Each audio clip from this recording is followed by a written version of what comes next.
बोलो जयकारा, बोल मेरे श्री गुरु महाराज की जय। भाग्यशाली गुरु को गजराज अपने पिछले जन्म में प्रभु सेवी व भक्त था। किसी संत के श्राप से उसे हाथी की योनि मिली, पर उस संत ने उसे यह वरदान भी दिया था कि मुसीबत के समय जब तुम्हारे मुख से भगवान के पवित्र नाम का उच्चारण होगा तब तुम्हें मोक्ष मिल जाएगा। एक बार सरोवर में नहाते हुए उस गज को एक मगरमच्छ ने पकड़ लिया। मगरमच्छ उसे घसीट कर गहरे पानी में ले जाने लगा। गज ने खूब जोर लगाकर अपने आप को बचाना चाहा, परंतु वह मगरमच्छ की मजबूत पकड़ से स्वयं को मुक्त न कर सका। कुछ देर दोनों में खींचातानी चलती रही। आखिरकार जब गज का जोर कम पड़ गया तो मगरमच्छ उसे पानी में धकेलने लगा। कंधे तक पानी आ जाने पर अचानक ही गज के पूर्व जन्म के शुभ संस्कार उदय हो गए। वहाँ समीप ही जल में लगे हुए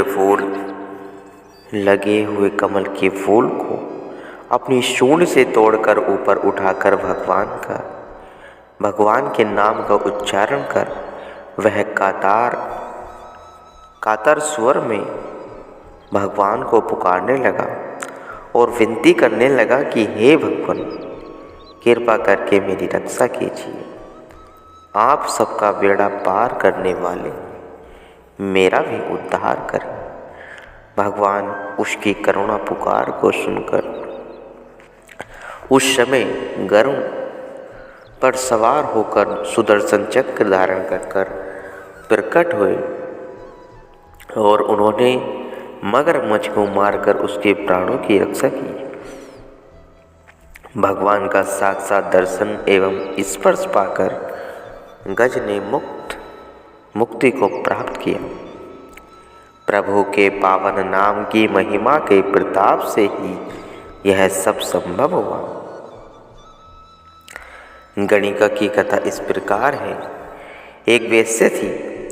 दिन रात पाप कर्मों में रत रहने के कारण उसका हृदय अपवित्र एवं मलिन हो चुका था।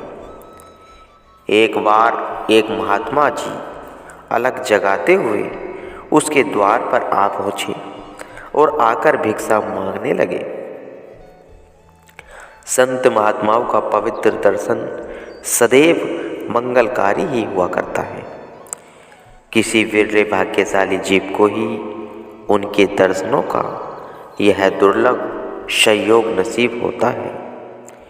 जिस किसी को उनका पल भर का भी सानिध्य प्राप्त हो जाता है, उसकी हालत में आश्चर्यजनक बदलाव आ जाता है। गणिका के साथ भी कुछ ऐसा ही हुआ। उस तेजस्वी महात्मा जी के दर्शन करने से उसके पूर्व जन्म के शुभ संस्कार जाग उठे और हृदय परिवर्तित हो गया। उसके हृदय में अपने किए हुए कर्मों के प्रति घृणा वह ग्लानि उत्पन्न हो गई। अपने दुष्कर्मों पर पश्चाताप करती हुई वह महात्मा जी के चरणों में गिर पड़ी। महात्मा जी ने उसके सिर पर कृपा का हाथ रखते हुए उसे कल्याणकारी आशीर्वाद प्रदान किया और अपना तोता उसे सौंप कर कहने लगे कि इसे अपने पास रखकर इसे सारा दिन जाप करवाती रहना। गणिका ने ऐसा ही किया। वह सारा दिन तोते को नाम जाप सिखाती रहती। इस तरह उसकी रचना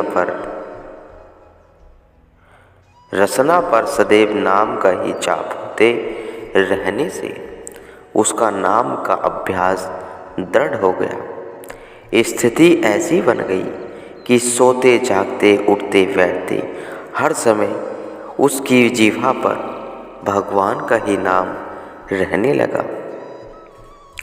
इस प्रकार नाम के निरंतर अभ्यास से उसके मलिन कर्मों का धीरे धीरे समूल नाश हो गया। अंतकाल में सच्चे नाम की महिमा और प्रताप से उसने सद्गति पाई।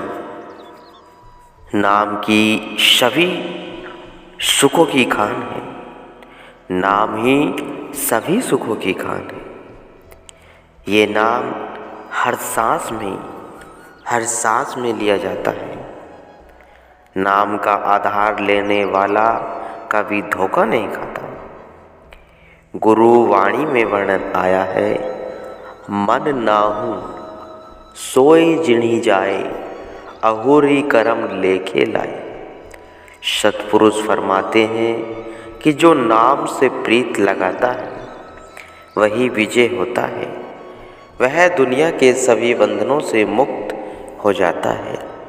नाम ही सत्य है, बाकी कर्म धर्म किसी भी लेखे में नहीं।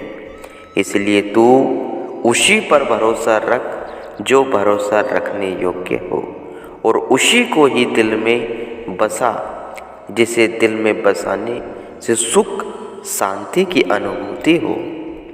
इस नासवार जगत में केवल सद्गुरु ही सुख सागर हैं। जीव उनके ध्यान में निमग्न रहता है, वह सच्चा आनंद प्राप्त कर लेता है। एक समय का वृत्तांत है कि एक ऐसी ही घटना घटी। उस रात्रि को अधिक समय तक सत्संग तथा भजन में लीन रहने के कारण वह प्रातः आटा पीसने के ठीक समय पर न जाग सकी। विलंब से उठने पर वह शीघ्रता से आकर जल्दी जल्दी आटा पीसने लगी। इतने में क्या देखती है कि स्वयं भगवान उसके पास आकर आटा पिसवाने लगे। जनीबाई तो भगवान के साथ वार्तालाप करते करते अपनी सूध बूध खो बैठी, परंतु चक्की फिर भी पूर्वतः तीव्र गति से चलती रही। जल्दी जल्दी चक्की चलाने के कारण श्री भगवान जी को अत्यधिक गर्मी अनुभव होने लगी। साथ ही पसीना आने के कारण बदन पर पानी के कण कण छा गए।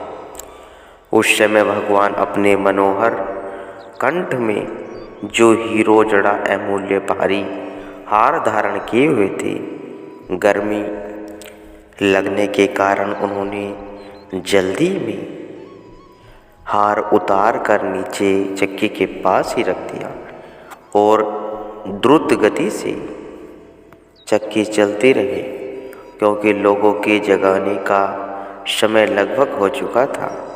आटा पिस जाने पर भगवान शीघ्रता से बिना हार उठाए ही चले गए।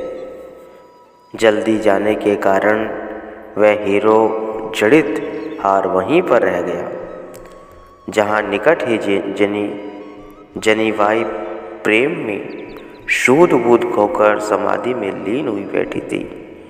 जनीबाई को भगवान के चले जाने का तनिक भी ज्ञान न हो पाया, क्योंकि वह तो अपने अंतःकरण में प्रभु के साक्षात दर्शन कर रही थी। उधर मंदिर के खुलने पर आरती पूजा का समय भी हो चुका था, इसलिए पुजारी लोग भगवान की प्रतिभा को स्नान कराने लगे। एकाएक श्री भगवान जी की मूर्ति पर जब पुजारी की दृष्टि पड़ी तो घबरा गया, क्योंकि उस समय भगवान के गले में वह अति मूल्यवान हार सुशोभित न था, जिसका कि मूल्य कई हजारों रुपए था। तत्काल ही सब ओर खबर फैल गई और खोज शुरू हो गई कि मंदिर का कोना कोना छान डाला, परंतु माला का कहीं से भी पता न लगा। सब चिंतित होकर इधर उधर खोज करते फिर रहे थे। किसी चोर का कोई पद चिन्ह मूर्ति के समीप न था, और न ही मंदिर के बाहर कहीं पृथ्वी पर कोई चिन्ह दृष्टिगत हो रहा था, जिससे कि चोर का अनुमान लगाया जा सके। इधर जनीबाई आटा पीसते पीसते ध्यान मग्न होकर बैठ गई। काफ़ी समय बीत गया था। दूसरे काम काज उसके बिना अधूरे पड़े थे।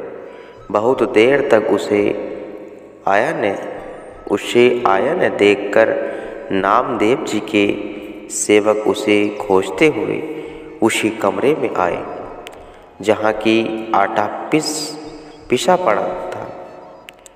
वहाँ आकर क्या देखते हैं कि जनीबाई तो सूद बूद भुलाकर समाधि में ली तथा निकट ही वह हीरो जड़ित हार पड़ा हुआ है।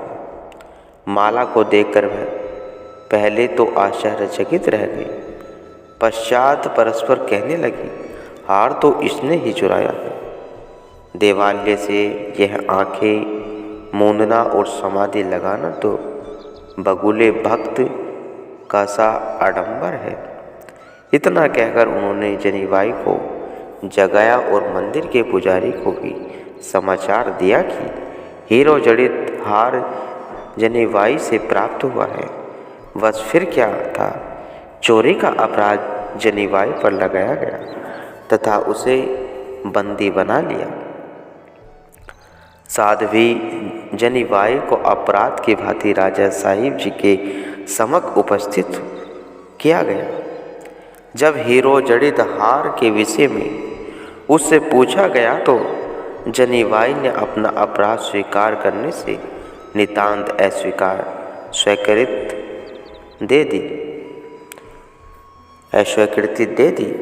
जब उसने कोई अपराध किया ही न था तो वह कैसे स्वीकार करती। केवल नीच जाति के होने के कारण सब उस पर संदेह कर रहे थे। अतएव हार चुराने के कारण तथा उस पर अपराध स्वीकार न करने के कारण जनीबाई को देश के सम्राट ने सूली पर चढ़ाने का कठोर दंड सुना दिया। भीमा नदी के तट पर सूली बनाई गई और जनीबाई को उस पर चढ़ाने का प्रबंध भी कर दिया। श्री भगवान भला अपने प्रेमियों और सच्चे भक्तों का अपमान होता कहाँ देख सकते हैं। उन्होंने तो अपने अनन्य प्रेमियों की लाज बचाने का प्रण किया हुआ है। फिर वे प्रभु भक्तवत्सल भगवान अपने अडिग वचन से कहाँ टलने वाले थे, जो निश्चय समय पर जब जनीबाई को सूली पर चढ़ाया जाने लगा तो अब आगे उस लीलाएं में भगवान की अलौकिक शक्ति का चमत्कार भी देखिए कि जो ही प्रेम दीवानी जनीबाई को सूली पर चढ़ाया जाने लगा तो उस समय समस्त दर्शक गणों के मुंह आश्चर्य से खुले ही रह गए। हुआ क्या कि सूली की रस्सी स्वयं बिना किसी चेष्टा के दो टुकड़े हो गए। ऐसा अद्भुत कौतुक देखकर राजा साहिब जी की वह पुजारियों की आंखें खुली। अब सबको ज्ञात हुआ कि जनीबाई साधारण स्त्री न होकर भक्ति वह प्रेम की साक्षात प्रतिभा है। इस पर वहाँ के राजा एवं जिसने भी इस पर संदेह किया था वे सब अपने किए पर पछताव करने लगे। सब ने सादर उसके चरण स्पर्श किए और उससे क्षमा याचना की। अब वहाँ के समस्त निवासियों के दिल में उसके प्रति अत्यधिक श्रद्धा पैदा हो गई। जो भगवान के सच्चे एवं अनन्य भक्त होते हैं उनके हृदयों में किसी के प्रति वैर विरोध व ईर्ष्या आदि नहीं होते। जनीबाई अब तक पूर्वतः शांत मुद्रा में ही बैठी थी, मानो कुछ हुआ ही न हो। तत्पश्चात वह पहले से भी बढ़कर प्रभु प्रेम व सेवा में अपना समय व्यतीत करने लगी। तात्पर्य यही है कि यह दृष्टांत हमारे सामने प्रभु भगतनी साध्वी जनीबाई की अगाध सहनशीलता का यह स्पष्ट उदाहरण प्रस्तुत करता है। वहाँ यह भी बतलाता है कि श्री भगवान अपने भक्तों पर, श्री सद्गुरुदेव अपने भक्तों पर किसी प्रकार की भी आँच नहीं आने देते। आवश्यकता है अपने परम इष्टदेव मालिक सद्गुरुदेव जी के चरण कमलों में घना घना प्यार वह श्रद्धा जागृत करने की है। तो श्री रामायण में श्री अयोध्या वासियों से भगवान श्री रामचंद्र जी ने वचन फरमाए हैं, भक्ति हीन वृंचिनी किन होए, सब जीवन सम प्रिय मोहि सोए।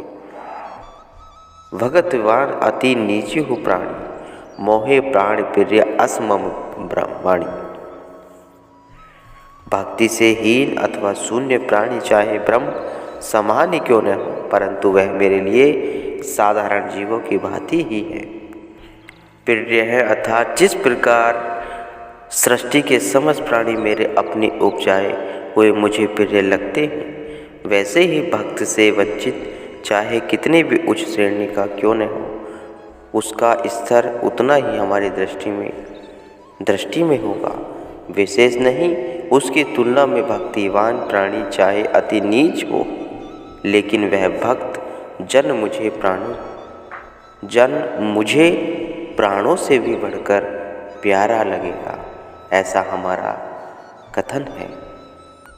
इसलिए हम सब इस दृष्टांत को पढ़ने व सुनने वाले सज्जनों को भी अपने इष्ट देव, अपनी सद्गुरुदेव मालिक के चरणों में श्रद्धा सहित सेवा कर भक्ति प्राप्त करनी चाहिए।